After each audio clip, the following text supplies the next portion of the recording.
Sa pagpatuloy ng investigasyon ng Senate Blue Ribbon Subcommittee ukol sa umano'y anomalya sa Makati, siniyasat ang listahan ng senior citizen sa 14 sa 33 barangay ng lungsod.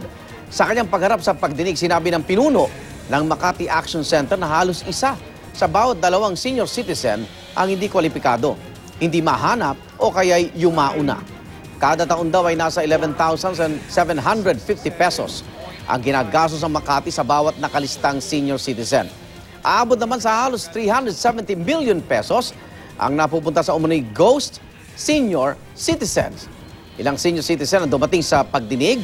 Tulad ng dati, hindi sinipot ni Vice President Jomar Binay ang hearing, pero nagpaliwanag siya sa mismong mga taga-Makati na kasinungalingan ng aligasyon.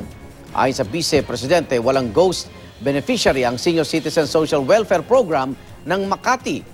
Dumaraan daw sa verification ng bawat beneficiary bago maisama sa listahan.